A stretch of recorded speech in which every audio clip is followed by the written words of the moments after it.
Hello, everyone, and welcome back to Women Power Impact, a podcast where we discuss women doing impactful work for other women through nonprofits and organizations. This is week 2 of our Women's History Month series, where we give you a specific feminist action you can take to honor this month and every woman it represents. This week's action is to educate yourself on some lesser-known feminist history. As a result of racism, homophobia, sexism, and general prejudice and marginalization, many stories and many incredible women have been buried in history and their stories sanitized. At a time where our country seems to be regressing in social progress, it is imperative that we do not let these stories die or become respun in a way that eliminates their true essence. Today, I'll give you some suggestions, but there are a lot of ways you can educate yourself. A great strategy is to use ChatGPT or some other form of generative AI and type in the prompt, "Tell me about some lesser-known feminist history." You can tweak the prompt to fit your specific interests, like whether you want it to be in the US, whether you want it to be about medicine, or you want it to be about some other kind of history. And then use that as a jumping off point to educate yourself about stories that are often very cool, but not heard of very often. Some of the topics that I have recently uncovered include the forced sterilization of Indigenous women in the United States by the federal government. There are actually several articles and books about the whole era of abuse, and it is definitely a topic we do not talk about enough.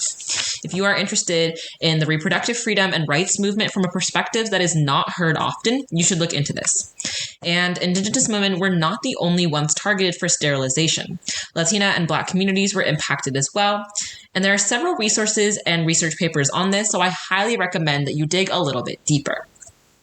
Another related topic is exploitation of enslaved Black women by Dr. J. Marion Sims.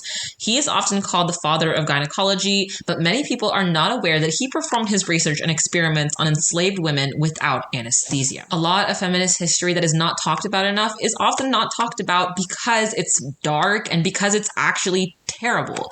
But that's the entire point. We cannot let these stories die or become sanitized simply because they seem too horrible for us to reckon with as a society. And it's important that we don't let them stay buried. Another thing I recommend is to go deeper into women's history topics that are talked about, but to find the perspectives that we don't hear. For example, the suffrage movement starting from the Seneca Falls Convention.